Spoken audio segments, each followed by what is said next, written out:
Good morning. Do I have a great lieutenant governor or what?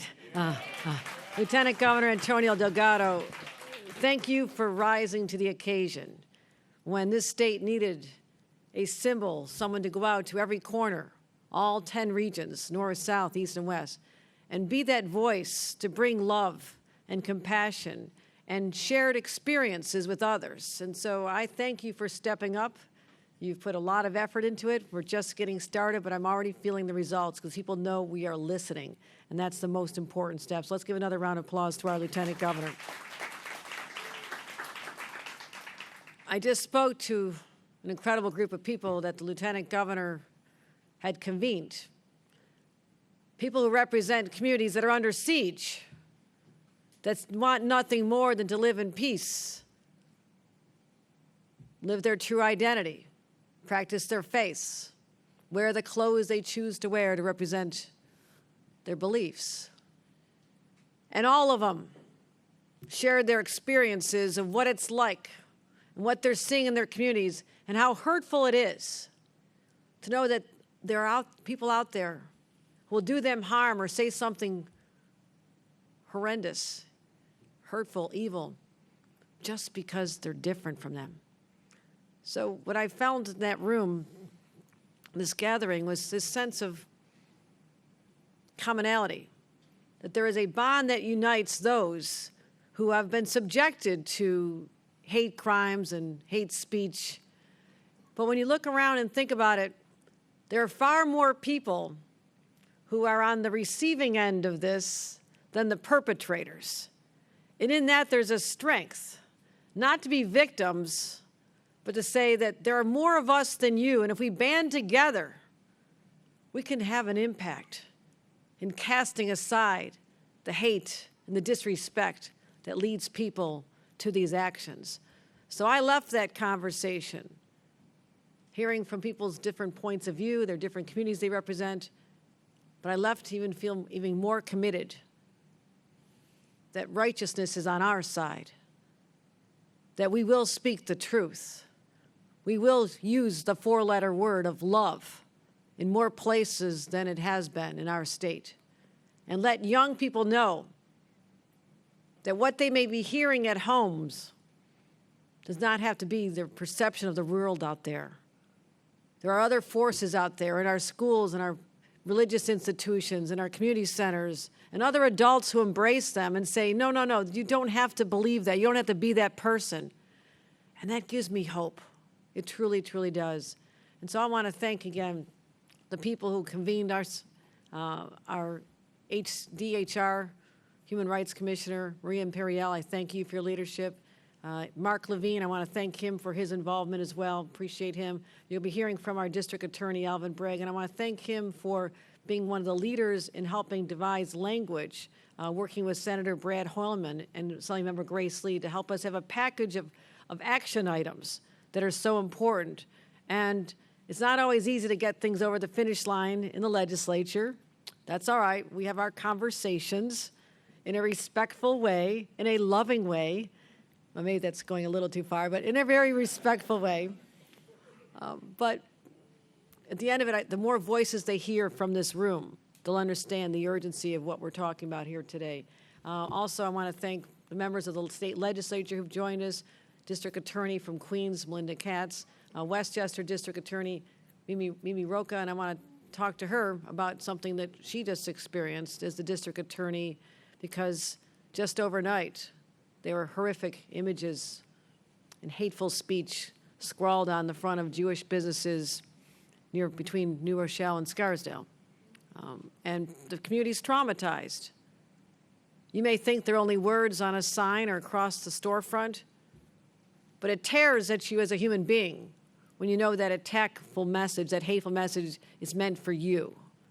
So thank you for standing up and being courageous at a time when we just don't understand where these forces are coming from, why they're feeling more empowered than ever before, why they're so visible now.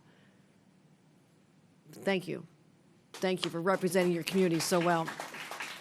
Councilmember Gail Brewer, whose district we're in today. Councilmember Brewer, always great to see you as well. And Councilmembers Wang, I want to thank Susan for joining us as well, and our host here, John Jay College President Carol Mason. We've used this forum for many, many important conversations, and you've always been so hospitable, welcoming, especially to bring different voices together to look for common solutions. And the members of the community who we'll be hearing from as well, I want to thank all of them for joining us here today. It's hard to talk about this topic, it really is. And I was just talking to the imam about his experience growing up as a young person and how his parents were very intentional about exposing him to different cultures, taking him to churches and synagogues so he, as a young Muslim, could understand people's existence, their practices, their values, and how at the end of the day we're all still human beings. I had that same experience. My parents, Irish Catholic activists, they took us everywhere. They took us to those interfaith services. We were little kids and eating different food and seeing different people, but they exposed us. And that is why I have this sense of empathy and understanding that started as a child.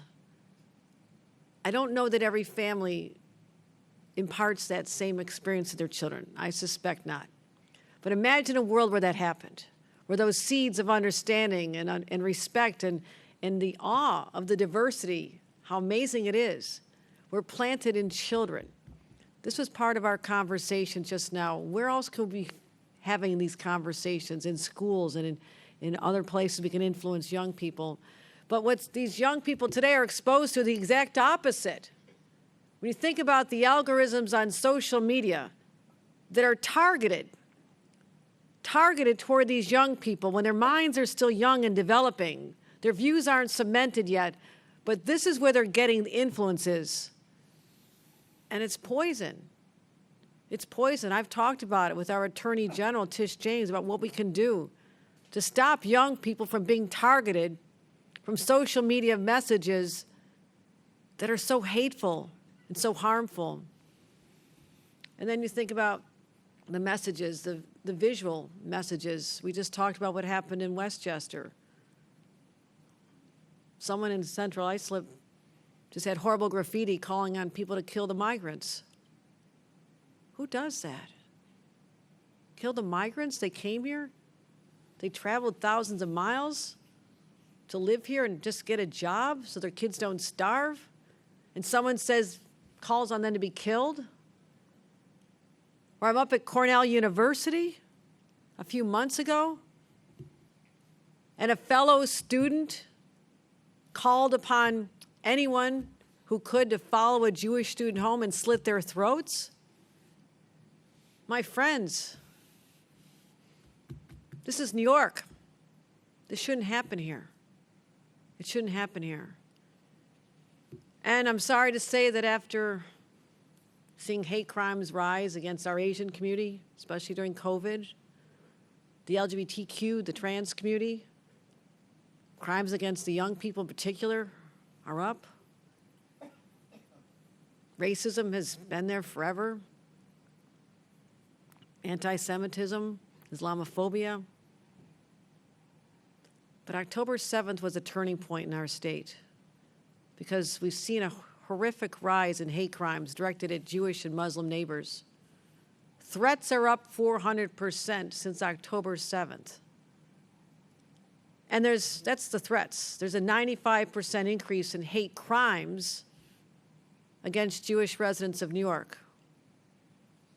There's a surge of anti-Muslim hate crimes as well. Young Muslim girl harassed on the subway just because she was Muslim. This atmosphere of fear is becoming too pervasive. NYPD saw an increase in crimes just since last year. And I mentioned the LGBTQ plus community. Hate crimes are up 71% against this community just in 3 months.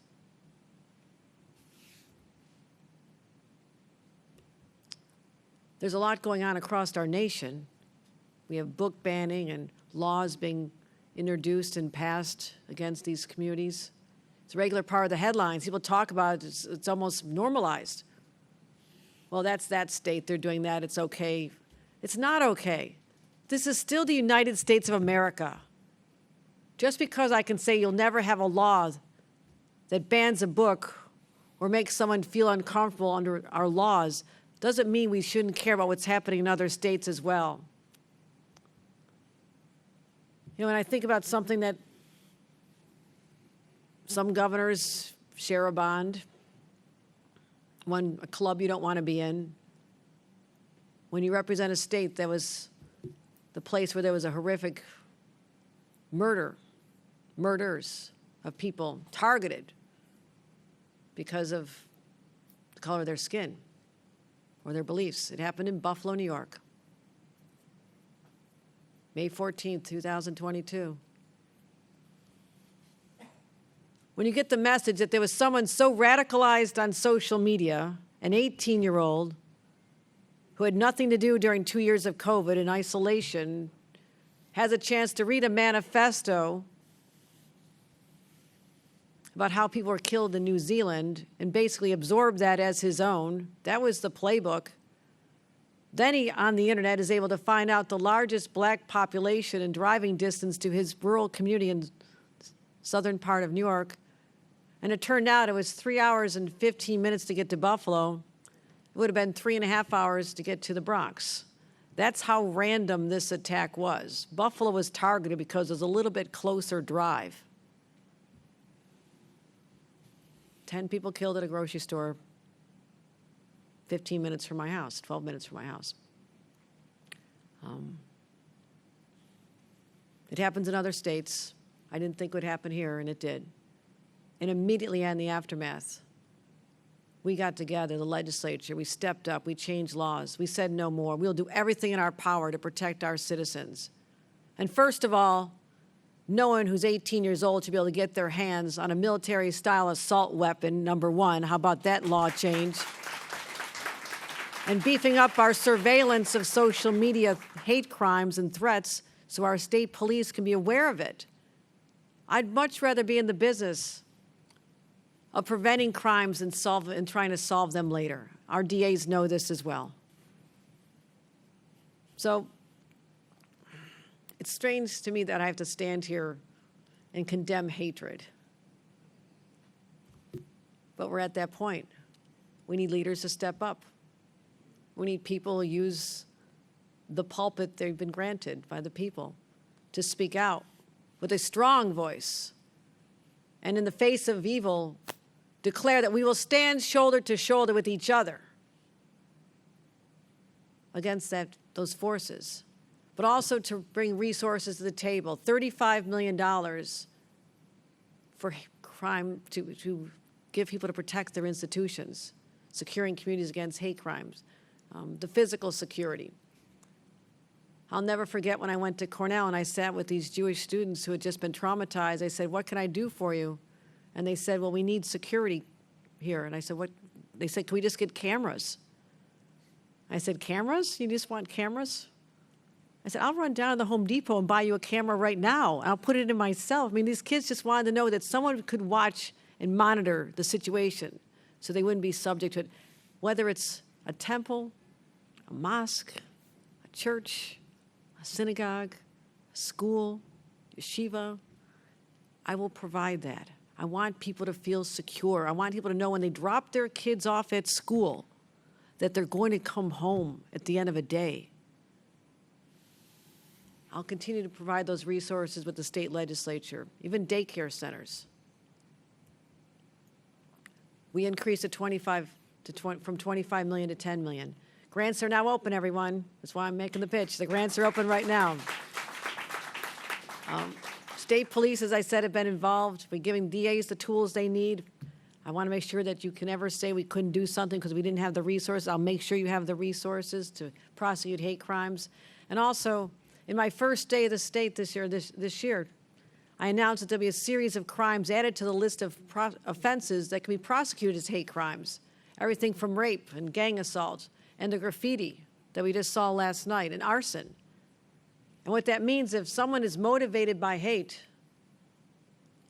and they commit this assault, it can be prosecuted as a hate crime because it always should have been. This is a different category. The motivation is different. But also, if a group of people do it, it could be a gang assault or hate crime collectively as a group. So we have to have the option that our district attorney's asking for and helped us come up with this language. We have to make these changes. And we have the prosecutors and the advocates and progressives and moderates and conservatives. It doesn't matter, because every group that's targeted wants to know that people cannot do this again. Victims want to make sure that they'll be the last. They don't want anyone else to endure the indignity of being shoved on a subway or pushed down on a street. They want this stopped. And what has happened already is so many of these communities have already changed their behavior, not going out once the sun sets, and the sun sets early these days, not going on the subway, afraid to go to doctor's appointments. Why should New Yorkers have to change their everyday lives because of fear of a hate crime? Let's stop that. Let's commit to stopping that. And that's an important part of my budget. Make sure we have the resources to stop that. And to say that we will no longer tolerate this. We're going to have to be tougher. Yes, there's many ways to touch this. And again, families are important, schools are important, museums are important. But I also want to make sure that our streets are safe, that everyone who walks them knows they're going to get home safely. And I want to thank again the Lieutenant Governor for convening people in 10 regional councils and having them talk about this. Over 120 meetings, community meetings throughout the state, listening sessions. And what we've done with our hate crime and bias reporting. Just in October, we established a hotline. Over 200 incidences just since October. So, my friends, this is the task before us. I've spoken about it before. We did something on hate crimes back in September. We didn't solve it then. We may not solve it today. But we're sure as hell going to try, because doing nothing is not an option. Complacency can never sit in and say, this is just the way it is. This is New York. This is New York State. And that stands for something. That means something to people. And it means that we'll stand together to protect everyone and their rights and allow no hate in our state. That's what today is all about. I thank you for being here to listen, but also for going out into the communities and letting people know that we are going to turn the tide. We will do this. We're committed. We'll have the resources. We have the voices necessary. There is no stopping us, because again, there are far more of us than there are of them. And let them know we're coming after them. Thank you very much. With that, let me introduce our District Attorney, Alvin Bragg.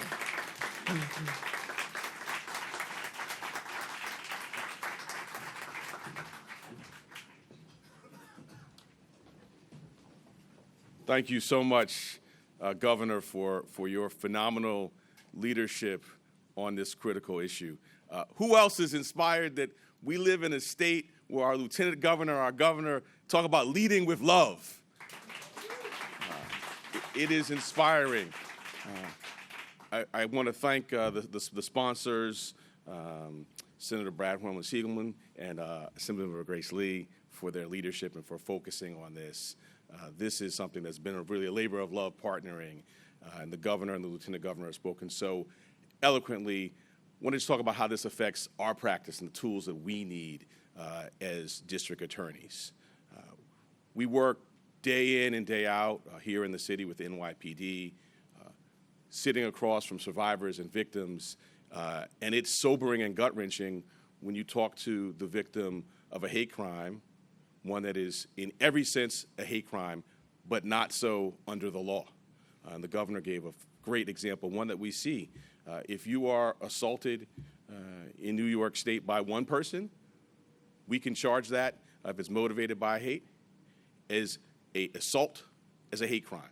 If you're assaulted by 5 people for the same reason, we can't charge that as a hate crime under gang assault because it's not a predicate under the statute. So that's what we're here. 31 offenses to be added to the statute. Common sense, yes. Common sense fixes that we need. I'm inspired by the work of my colleagues, DA Katz and DA Rocha. We need this to help underscore what we heard from our leaders, that we can prosecute and hold people accountable who are doing these unspeakable acts. It will really, really go a long way, and not just for us, but for the survivors and victims who we have to sit across from and who we're working with day in and day out. And the time is really now. I was, like the governor mentioned, she met with advocates and talked from last year. I, too, had an opportunity to do that. It really is unifying to be in a room with so many different communities that have been targeted with hate.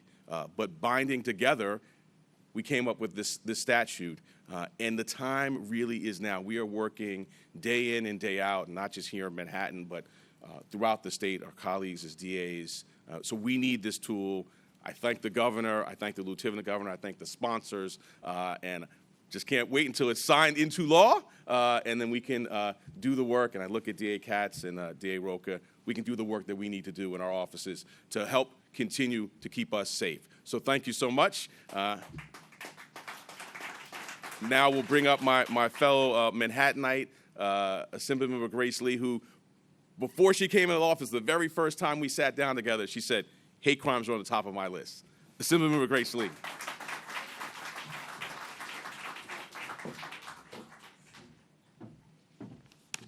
Good morning, everyone. I want to thank the governor for convening us here today to advocate for this important initiative. She has been an incredible ally to minority communities and has fought so hard to get resources for us in the budget and now to support us in legislation to better protect and support our communities. I want to thank my sponsor of the bill, my sponsor on the Senate side, Senator Brad Hoylman-Siegel, and of course, Manhattan District Attorney Alvin Bragg for working with me on this legislation. I represent Manhattan's Chinatown, and our community has been incredibly hard hit over the last several years. It's not an exaggeration to say that almost every single person in the community has been themselves victimized or knows someone who has been victimized, including my own family.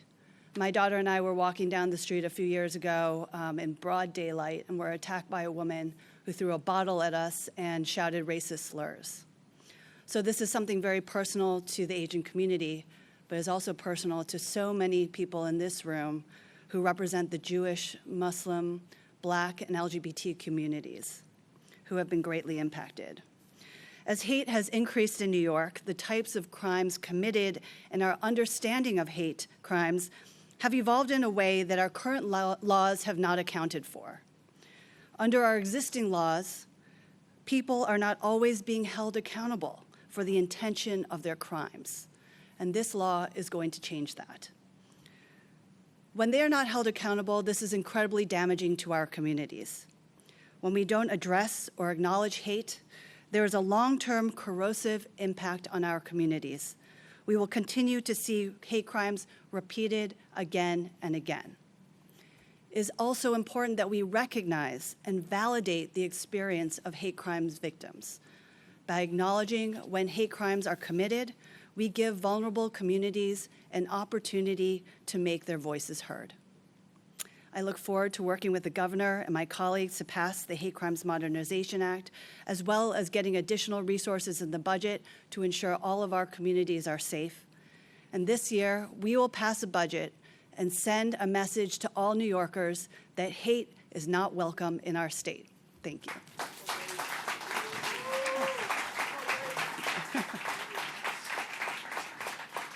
And now I would like to introduce Imam Mansour Rafiq Umar for his remarks. Thank you.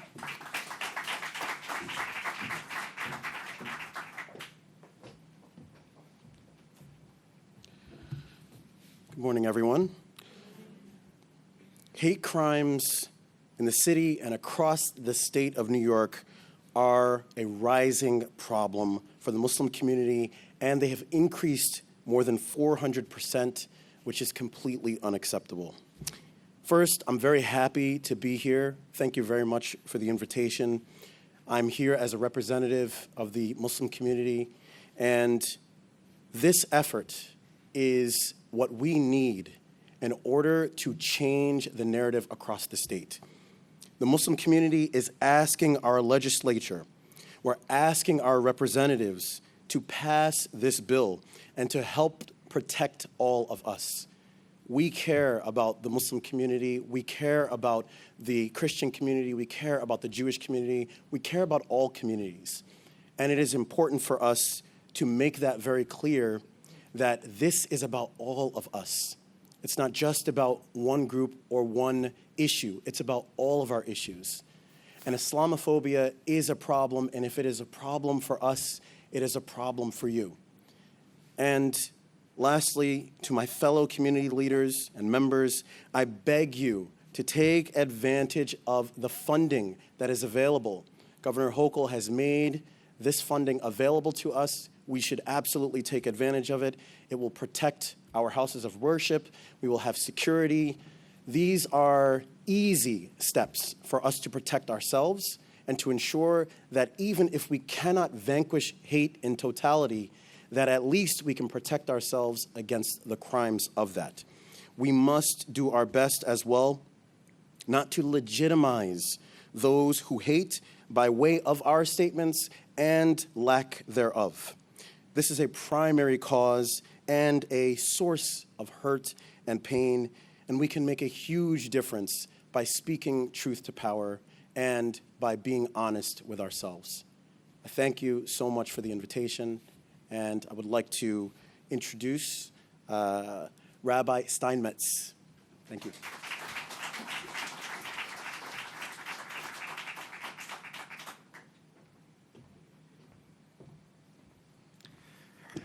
Thank you, Imam Umar, and it was really a pleasure getting to meet you and getting to know you. Good morning, everyone. I come to speak to you on behalf of a community that is under attack. I can speak to you as that the members of our synagogue, some have been assaulted, more have experienced slurs, and even more have been intimidated directly. And all of this is exploded since October 7th, which according to statistics that have been researched by the ADL, there has been a 337% rise in anti-Semitism. And we're here this morning to express what is an important truth, and that is that there is no small hate crime. Every hate crime is a large crime. We know that vandalism can escalate rapidly into violence. This past summer in August, our synagogue was among 4 different targets on the Upper East Side that had anti-Semitic graffiti. Now, one could dismiss graffiti as being insignificant, but our community knows better. We know from our history that small acts of vandalism can quickly escalate. We have seen this recently, where people who will be tearing down posters will turn around and assault others. There have been bomb threats. There have been swatting attempts. Our community understands that if we leave the door open just a little bit, vandalism quickly escalates to violence. And that's why we are here today. And so I turn to the governor, I turn to all those who are assembled to thank them, because this law means a lot, not just because it will close loopholes, because it means that you're standing behind all of our communities. It means that all New Yorkers understand that they should stand behind our communities. And this law, which is so important, also carries with it powerful symbolic value. And we thank you all for standing behind our communities.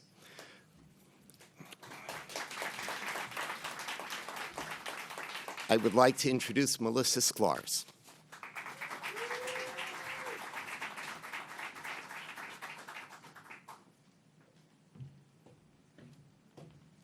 Wow, being introduced by the rabbi. My mom would have loved that. So thank you, Governor. Thank you for having this event today. Today, as we all know, is the 5th anniversary of the signing of the Transgender Civil Rights Bill here in New York, Gender Expression Non-Discrimination Act.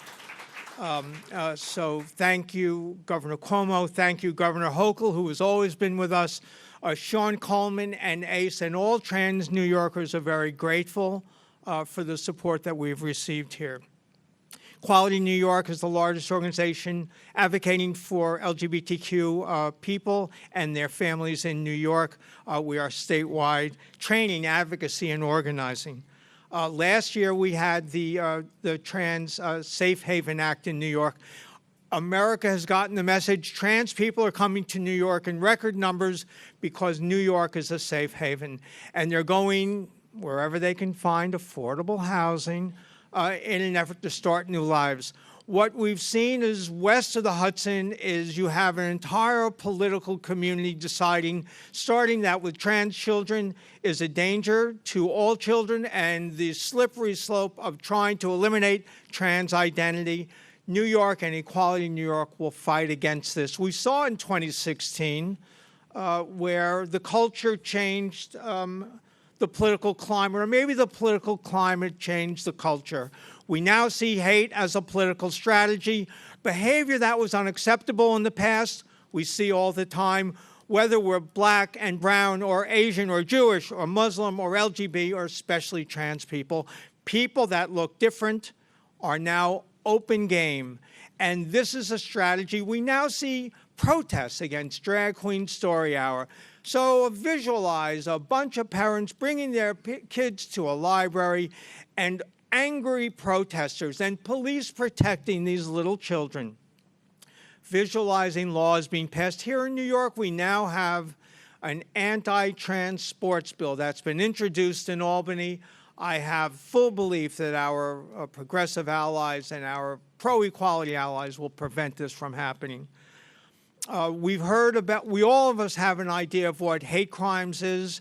You know, in the trans community, in the LGBTQ community, it is actual physical violence. Violence against trans people is endemic nationwide. Here in New York, we are doing our best. We are all doing our best. The solution against hate crimes is for us coming together, as we're doing today under the leadership of Governor Hochul, to make sure that we can all be stand united. And visibility. Visibility is our greatest weapon. You know, education, training, and all that. But visibility, standing up when it's difficult, is the most important thing we can do. As we know, courage is not to be afraid. It's to be afraid and to do it anyway. Thank you.